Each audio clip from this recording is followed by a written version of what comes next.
Hola, hola, ya estamos de nuevo. Sí, profe. Perfecto. Ok, pues vamos a continuar entonces.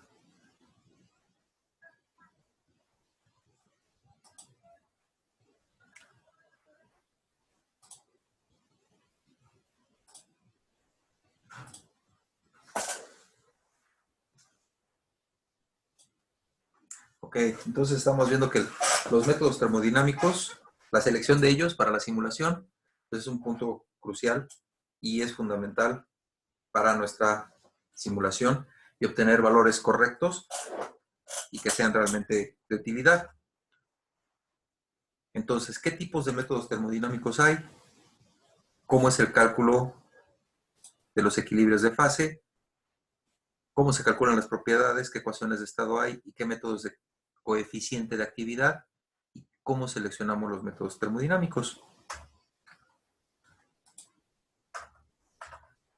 Entonces, ¿para qué nos sirven los métodos termodinámicos? Pues justamente para modelar todos esos equilibrios líquido-vapor, líquido-líquido, y para cálculos de balance de energía, para nosotros poder definir nuestros trabajos y eficiencias en nuestros procesos, para lograr una acertada descripción de nuestros equilibrios químicos, para los cálculos de flujos volumétricos, para caídas de presión, nos sirven para cálculo de todas estas las propiedades de los coeficientes de reparto,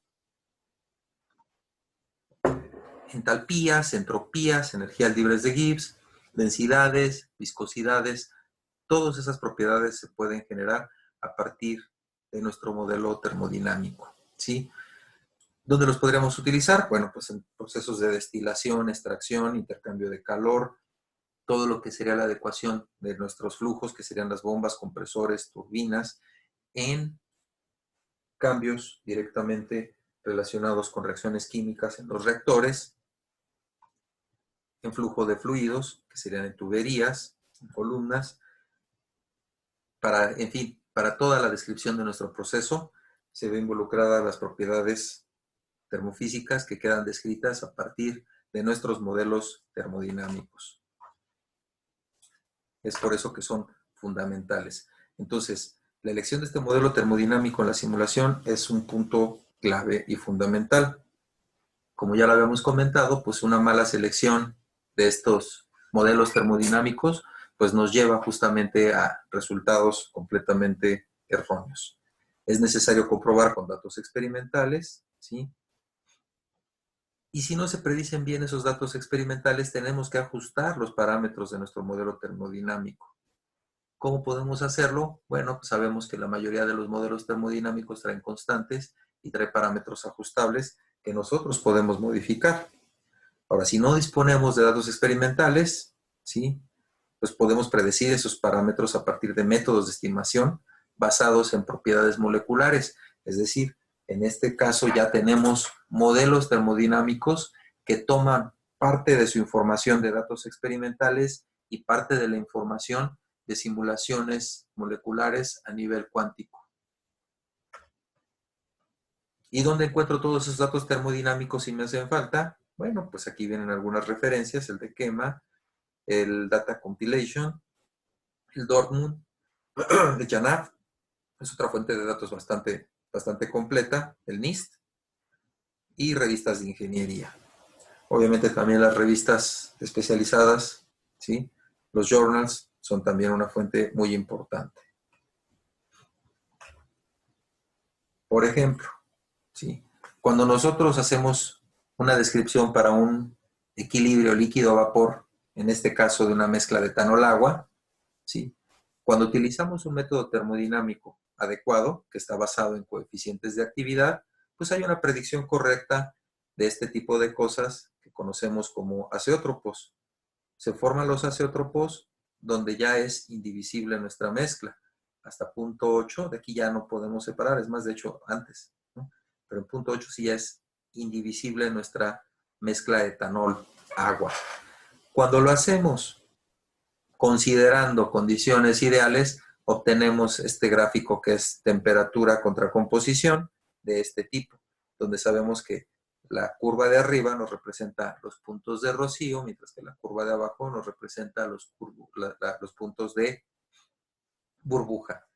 Si utilizamos consideraciones ideales, pues esto está completamente erróneo porque nos dice que la mezcla es separable en cualquier concentración cuando sabemos perfectamente que no es cierto. Y aquí en este punto nos resulta mucho más fácil de separar. Recordemos que esta diferencia involucra una facilidad de separación. Ahora, ¿de qué datos disponen los simuladores para dichos cálculos? Bueno, las bases de datos de propiedades de componentes puros están almacenadas en forma de ecuaciones. Por ejemplo, para los EPs lo tenemos como una ecuación de orden n, o también pueden venir almacenados como datos, así, duros, como valores críticos, puntos normales de ebullición. Esos valores críticos pueden ser presión crítica, temperatura crítica, volumen crítico y demás. También cuentan con bases de datos de mezclas multicomponentes, ¿sí? Y esas bases de datos incluyen parámetros de interacción que se usan para modelar este tipo de equilibrios. Y estos parámetros se han determinado a partir de datos experimentales. Por eso la importancia de contar con un buen simulador que tenga una base de datos confiable. También existen los métodos de estimación.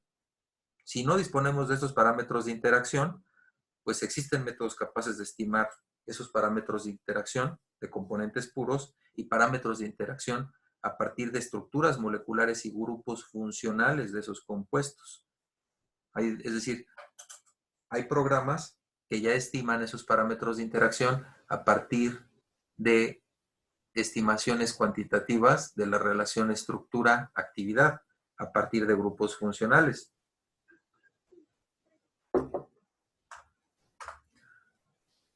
Y es también otro comercial para el Aspen. Tiene una base de datos bastante robusta, ¿sí? Y tiene bases de datos principales usados para la simulación. ¿Qué tipos de métodos termodinámicos tenemos? Bueno, básicamente son 4 tipos, fundamentalmente. Por un lado tenemos ecuaciones de estado, ¿sí? Que justamente consideran nada más estado inicial y final, como siempre lo sabemos. Hay modelos de coeficientes de actividad, ¿sí? Mientras que también hay modelos combinados que relacionan las ecuaciones de estado con los modelos de coeficientes de actividad. Y por último tenemos correlaciones especiales para sistemas específicos. Recordemos pues que sistemas altamente no ideales como son los polímeros y electrolitos y aminas tienen propiedades y características muy particulares y esos llevan modelos especiales, ya llevan correlaciones muy específicas para cada tipo de compuestos de este tipo. Y podrás decir, ¿y por qué tanto método, no? Bueno, pues justamente como el equilibrio de fases es una de las propiedades físicas y termodinámicas que más nos interesa a nosotros, ¿sí? Y toda esta parte está definida a partir de justamente de las distancias y fuerzas intermoleculares, es decir, a partir de la naturaleza propia de los compuestos, pues cabe mencionar pues que cuanto mayores son las fuerzas intermoleculares, ¿sí? De las especies, pues más nos alejamos del comportamiento ideal. ¿Sí? Estas fuerzas intermoleculares son las que definen qué estado de agregación tienen nuestros compuestos y en qué fase los vamos a encontrar. Es decir, para los gases las fuerzas intermoleculares son débiles y podríamos modelarlos como gases ideales. Mientras que para los fluidos, esas fuerzas intermoleculares ya forman algo un poquito más considerable, ¿sí? Y comienzan más las desviaciones de la idealidad, mientras que para los sólidos, pues esas fuerzas intermoleculares son muy fuertes y ahí sí ya nos vemos en otras circunstancias más difíciles de modelar. El modelado de estos fluidos puros y de mezclas de moléculas no polares, como son los hidrocarburos, pues resulta básicamente ideal, ¿no? Para poder modelar, ya que solamente y básicamente se construyen con fuerzas de atracción-repulsión, es decir, fuerzas electrostáticas, modelos de Van der Waals entre las moléculas, y para este tipo de sistemas que no son polares, pues las ecuaciones de estado son muy apropiadas. Ahora, ya cuando tenemos polaridades en nuestras moléculas, ahí ya comienzan las desviaciones considerables, y más aún porque aparecen enlaces que no existían en los no polares, que los conocemos como puentes de hidrógeno, ¿sí? que sin ser un enlace como tal, representa una fuerza considerable que desvía completamente de lo que nosotros podríamos estimar el comportamiento de este tipo de especies. Estos puentes de hidrógeno pueden ser bastante fuertes, como ya les comentaba, y llevan justamente a esta parte de dimerizaciones en fase de vapor, formaciones de azeótropos, ¿sí? Y separaciones de fases que no estaban consideradas anteriormente. Para todos estos sistemas, los métodos de coeficiente de actividad, ¿sí?, se usan, y aparte ecuaciones de estado especiales para la fase de vapor. Es decir, para este tipo de sistemas tenemos que elegir un método basado en coeficientes de actividad acoplado con una ecuación de estado para la parte de vapor. Ahora, si tratamos con mezclas de polares y medianamente polares y no polares, bueno, pues usar solamente una ecuación de estado modificada, pues puede predecir discretamente bien los comportamientos de las fases. Con respecto a la presión y la temperatura, pues las ecuaciones de estado y los métodos de coeficiente de actividad, pues no solamente dependen de los tipos de moléculas, sino de la presión y la temperatura. Las ecuaciones de estado, esas son un poquito más versátiles, porque permiten tratar de forma unificada la fase líquida y vapor, con rangos de temperatura y presión bastante apreciables. Mientras que los métodos basados en coeficientes de actividad, esos se ajustan directamente con datos experimentales, ¿sí? Y por lo general trabajan a presiones bajas y temperaturas bajas, y dan unos errores bastante grandes si se extrapolan con presiones y temperaturas altas. Es decir, las ecuaciones de estado son un poquito más generalizadas, son más correctas, pero los coeficientes de actividad nos ayudan justamente a corregir esas desviaciones cuando tenemos presencias de polares. Es por eso que se utilizan acopladas. Si queremos modelar a alta presión y alta temperatura una mezcla que no es ideal, en fase líquida y solo tenemos datos experimentales, bueno, pues podríamos usar métodos predictivos utilizando ecuaciones de estado, ¿sí? Y estimar de algún modo estos coeficientes de actividad. Es decir, tenemos que utilizar modelos acoplados. Ahora, como por ejemplo, las ecuaciones de estado funcionan desde presiones bajas hasta presiones muy altas. Vemos que su rango de acción es bastante amplio para sistemas no polares. Para sistemas donde tengamos ligera polaridad, seguimos empleando las ecuaciones de estado, pero en este caso ya son modificadas, o en su defecto ecuaciones de estado acopladas con coeficientes de actividad. Y ya cuando tenemos compuestos ya muy altamente polares que se desvían de la idealidad fuertemente, pues definitivamente tenemos que utilizar ya esas ecuaciones de estado especiales, no modificadas, sino ya especiales, acopladas con los coeficientes de actividad. No nos salvamos de utilizar estos modelos de coeficientes de actividad. Bueno, este es nada más una pantalla de la selección de los modelos termodinámicos dentro de la pantalla de ASPE. Como se darán cuenta, y posteriormente lo investigarán también, básicamente la mayoría de los simuladores tienen una interfaz muy amigable y, como les comentaba, todos tienen el mismo procedimiento para poder correr una simulación. Ahora, los cálculos de los equilibrios de fases líquido-vapor. Comencemos pues a definir cómo es que se modelan este tipo de sistemas. Para plantear este tipo de ecuaciones que nos representan el equilibrio líquido-vapor, sabemos que se debe de cumplir que para cada compuesto en ambas fases la fugacidad debe de ser la misma, es decir, el coeficiente, la fugacidad del componente I en el líquido debe de ser exactamente la fugacidad en el vapor. ¿Sí? La fugacidad del vapor siempre se calcula con ecuaciones de estado. Esta siempre la tenemos que calcular con ecuaciones de estado. Y para calcular la fugacidad de los líquidos, podemos, o una de dos, utilizar ecuaciones de estado o métodos de coeficientes de actividad.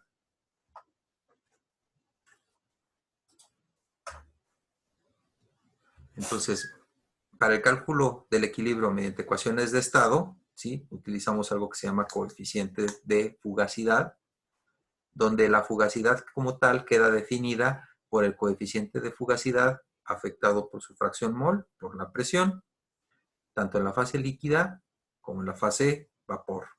Entonces, ambos coeficientes se calculan usando ecuaciones de estado y reglas de mezclado. Cuando igualamos nosotros ambas fugacidades, es que estemos considerando el equilibrio líquido-vapor. Es decir, cuando nosotros igualamos el coeficiente de fugacidad por su composición por la presión en el líquido con el coeficiente de fugacidad por su composición y la presión en el vapor, estamos llegando al equilibrio y de esta igualación, el despeje nos corresponde con lo que sería este coeficiente de reparto que nos representa qué tanta cantidad de nuestra especie se va a nuestra fase vapor con respecto a la que está en la fase líquida. Y esto es directamente proporcional al coeficiente de fugacidad en el líquido con respecto al coeficiente de fugacidad en el vapor. Recuerden que estos coeficientes de fugacidad se calculan a partir de los equilibrios químicos, como tal, del potencial químico, del delta G. Ahora, mediante los métodos de los coeficientes de actividad, para la fugacidad en la fase líquida, se tiene lo siguiente. Este es el coeficiente de actividad, y lo mismo se multiplica por la concentración y por la fugacidad, ¿sí? La fugacidad del componente líquido puro, ¿sí? Y esta se puede aproximar a lo que sería nuestra presión de vapor o nuestra presión de saturación, como también le llaman. Entonces, la fugacidad en el vapor, como sabemos, se usa siempre una ecuación de estado para su cálculo. Siempre utilizaremos una ecuación de estado para el cálculo de las fugacidades en la fase vapor. Ahora, en el equilibrio, justamente se cumple que la fugacidad en el líquido tiene que ser la misma que la fugacidad en el vapor, y al igualar sus ecuaciones, obtenemos una ecuación que esta ya sería la compleja con respecto a su coeficiente de actividad y su coeficiente de fugacidad. A presiones moderadas, ¿sí?, por debajo de 10 bares, podemos suponer condiciones ideales y nuestro coeficiente de fugacidad en la fase vapor lo podemos aproximar a 1, con lo que nos quedaría nuestra ley de Dalton, si lo ven aquí, en función del coeficiente de actividad, ¿sí? Y si además consideramos un comportamiento ideal en la fase líquida, pues lo que obtendríamos sería directamente la ley de Raoult, la que nos expresa que la presión parcial de ese componente no va a ser otra cosa más que la fracción mol por su presión de vapor.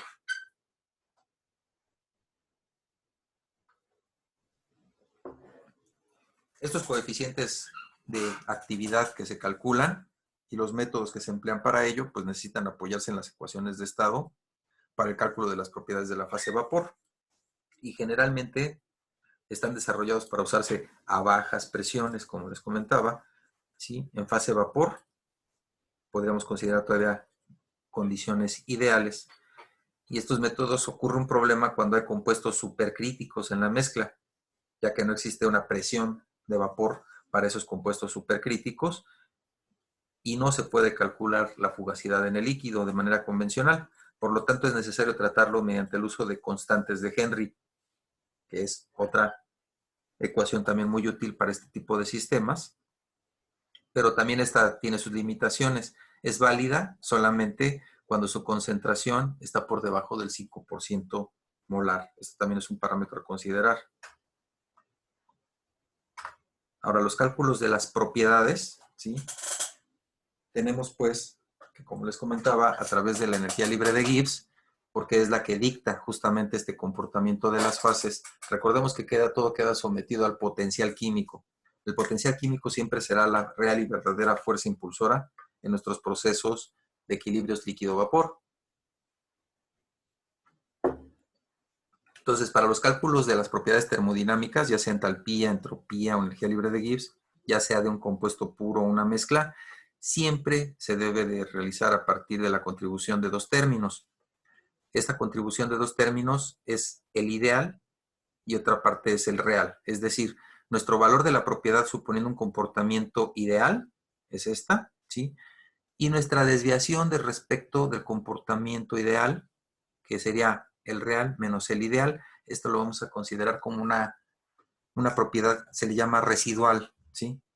Este segundo término es el más complejo de calcular y para ello pues, se utilizan métodos termodinámicos que antes ya habíamos comentado.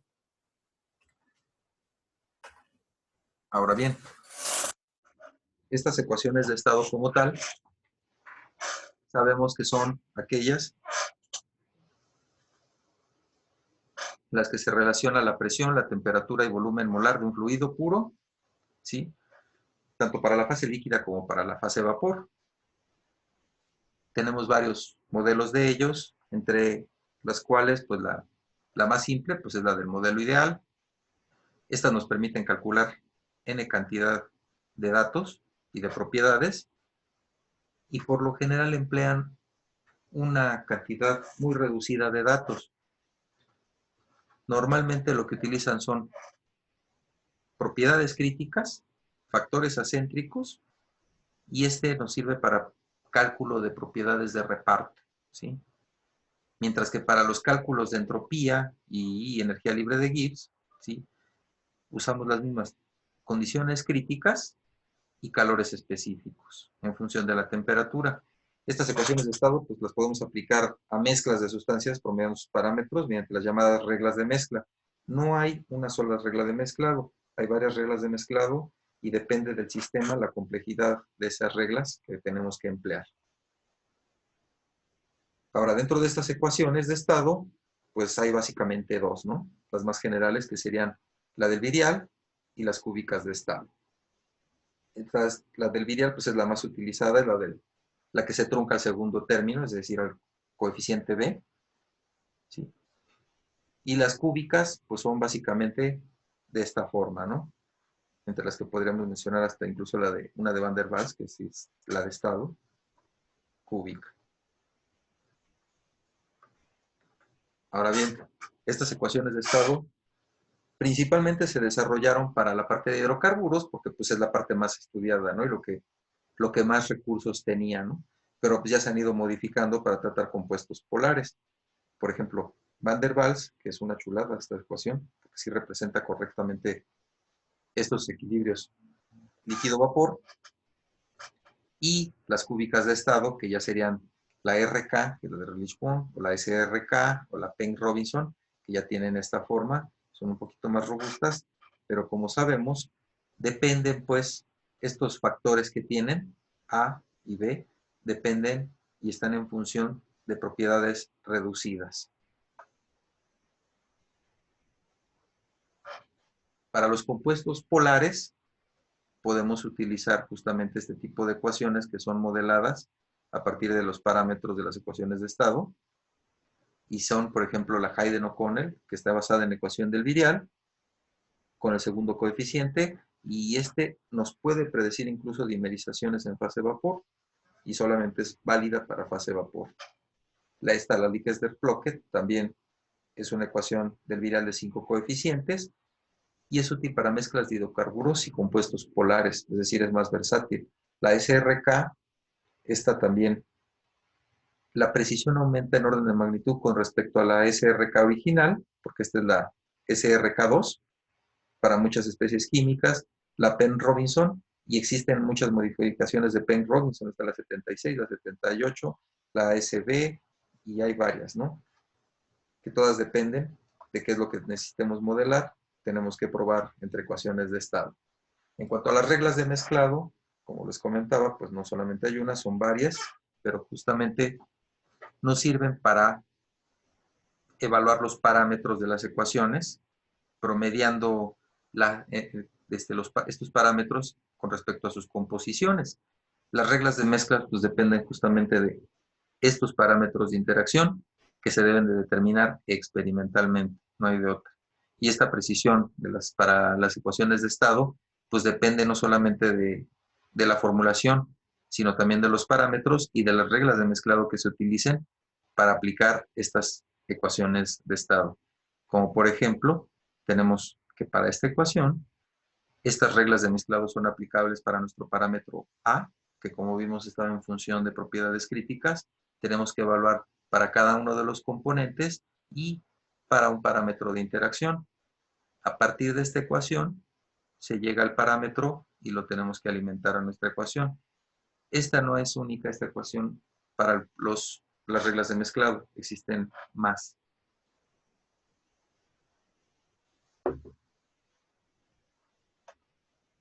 Bueno, esta es una base de datos, no tiene mayor problema. Y ya como conclusión, pues sabemos pues que las ecuaciones de estado pues, nos permiten el cálculo de n cantidad de propiedades químicas a partir de unos cuantos parámetros, reducidos los parámetros. Esas ecuaciones de estado pueden tratar con mezclas de especies químicas, desde polares hasta muy polares, poco polares o no polares, y la precisión de estos cálculos para los equilibrios líquido-vapor o líquido-líquido-vapor a bajas presiones es mucho menor que usando otros métodos basados en coeficientes de actividad. ¿Sí, dígame? ¿Nada? No. Ok. Entonces estas ecuaciones de estado no predicen con la misma precisión todas las propiedades termodinámicas. Por lo general, pues necesitamos ver que todos estos cálculos se ven afectados, ¿sí? Cuando tenemos mezclas de polares y no polares, y es ahí donde tenemos que saber qué tipo de ecuación de estado podemos utilizar y cómo podemos ajustar los parámetros para cada una de ellas.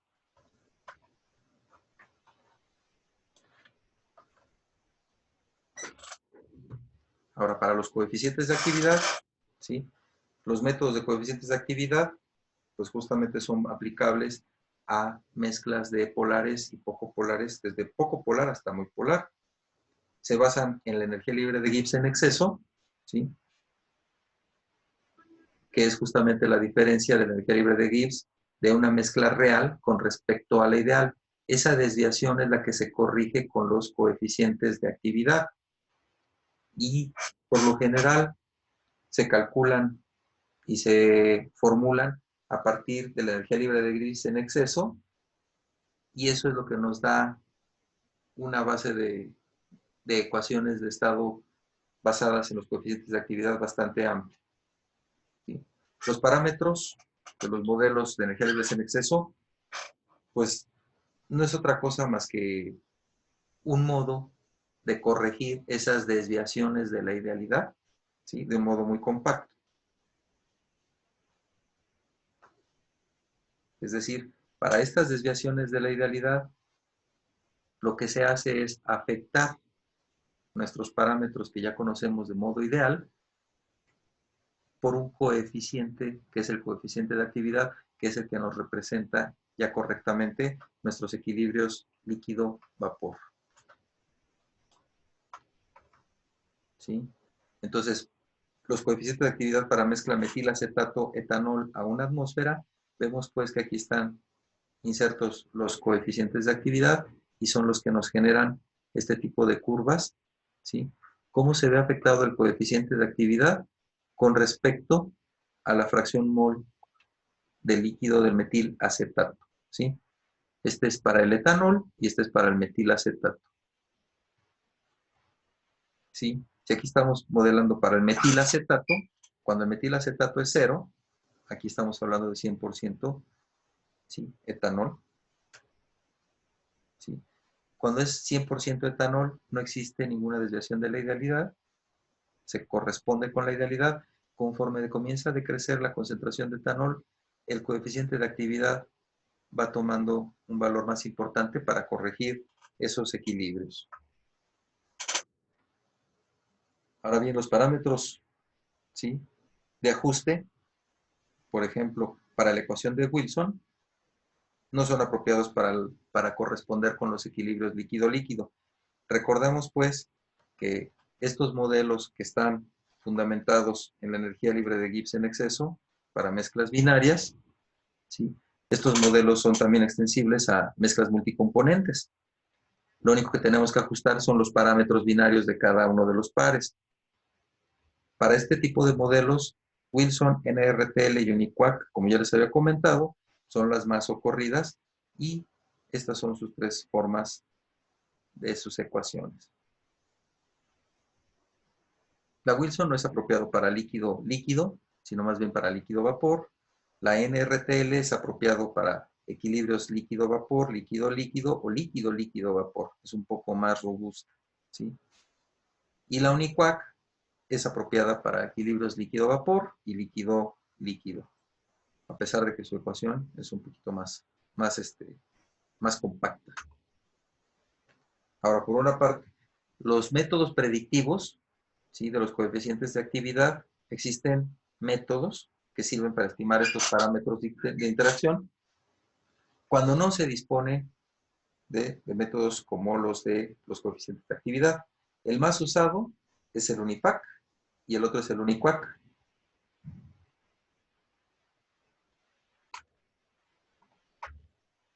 Son los parámetros. Y ya la selección de métodos termodinámicos es la que acabamos de ver, que justamente las ecuaciones de estado, ¿qué ventajas tienen? Pues son apropiadas para modelar no idealidad en fase vapor, rangos amplios de presiones y de temperaturas, y también se pueden utilizar para algunos componentes supercríticos. A pesar de que son fundamentalmente formadas, ¿sí?, y generadas para hidrocarburos, pues ya se han hecho más extensivas para otro tipo de componentes. Y aplicándole este tipo de modificaciones que se han hecho recientemente, pues permite tratar n cantidad de compuestos. Mientras que los métodos de coeficientes de actividad, pues son apropiados para modelar la idealidad en la fase líquida. Tienen muchísima mayor precisión que las ecuaciones de estado en bajas presiones y con compuestos polares. Las desventajas es que pues, solo son válidos para presiones muy bajas, para temperaturas muy bajas, y son capaces de tratar componentes supercríticos a partir de las constantes de Henry. Esas constantes de Henry no creo que son tan fáciles de modelar, bastante rato te llevas en modelar esas cochinadas, pero solo si están presentes en pequeña proporción. Es decir, por arriba del 5% de composición ya no me sirven esas constantes de Henry. Los métodos predictivos que tienen acoplada la ecuación de estado con los coeficientes de actividad tienen la ventaja de combinar ambas propiedades. Por un lado, las ecuaciones de estado trabajan a altas presiones y con componentes supercríticos, y por el otro lado, los coeficientes de actividad modelan perfectamente la inhoilabilidad de la fase líquida a presiones bajas. Entonces, se usan las ecuaciones de estado cuyos parámetros de interacción se estiman a partir de los métodos de coeficientes de actividad. Las desventajas que tenemos es que por ser de carácter predictivo, pues solamente es aconsejable comprobar estos métodos con datos experimentales y por lo general muy difícilmente encontramos ese tipo de información, ¿sí? Alta presión y a mezclas líquidas no ideales, pues no hay mucha información que digamos. Si estuvieran disponibles, pues mejor usamos directamente los datos que encontremos experimentalmente y con ellos podemos ajustar nuestras ecuaciones de estado modificadas. La única desventaja que tenemos con estos métodos predictivos. Y como resumen, aquí tenemos para mezclas líquidas ideales, para hidrocarburos y compuestos supercríticos, para mezclas líquidas no ideales y para compuestos no ideales y compuestos supercríticos, que es lo que se recomienda con respecto a la presión y a la temperatura. Como ya habíamos visto, las ecuaciones de estado pues sí son bastante amplias y muy utilizadas. Lo único que tenemos que ver es cuando utilizamos acoplados, coeficientes de actividad y cuando utilizamos esas ecuaciones de estado modificadas. Estos son algunos ejemplos, ¿sí?, de los métodos termodinámicos más empleados, dependiendo de qué tipo de aplicación estemos haciendo.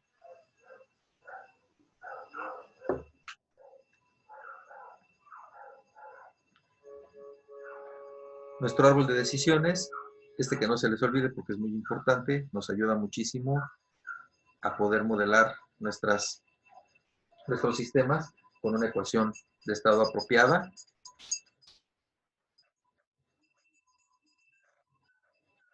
Ya como conclusión, tenemos que la elección del método termodinámico es clave.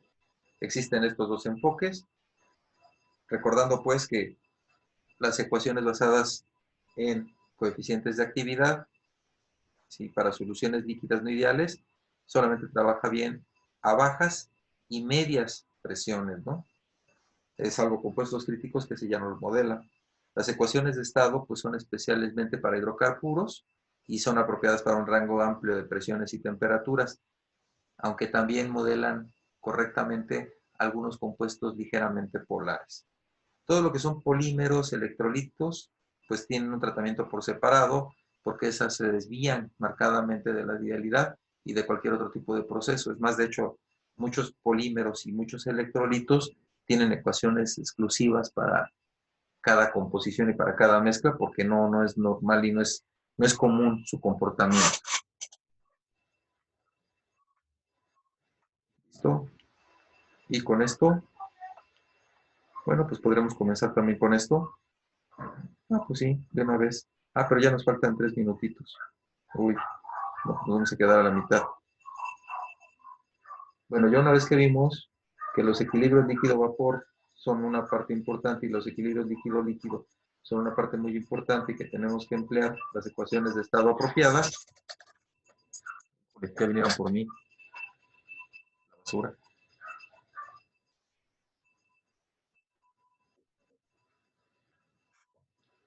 Vamos a seguir con esto, que son las secuencias para separadores en flash.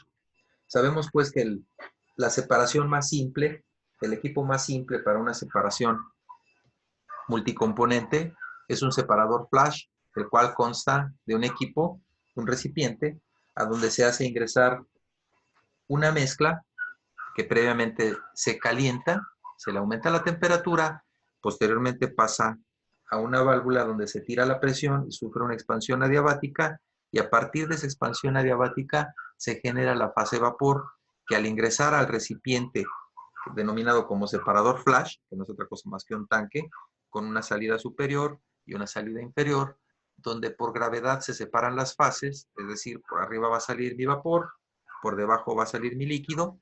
Es uno de los equipos más ampliamente empleados por su simplicidad. No tiene platos, no tiene absolutamente nada, solamente es un tanque de separación. Sin embargo, existe un problema importante de diseño de los procesos cuando tenemos que utilizar separadores flash en secuencia para nuestra separación. La secuencia de estos separadores, ¿sí? Vamos a tener que definir cuál es la más económica y cuál es la más eficiente. Y nos queda un minutito. ¡Ay! El tiempo vuela cuando uno se divierte. Vamos a regresar ahorita con este tipo de problemitas que son las secuencias de separadores en flash. Nada más para no quedarme hablando solo. Ahorita nos conectamos en 5 minutitos, por favor.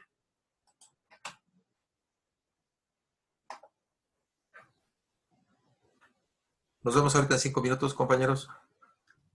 Sí, profe, gracias. Gracias.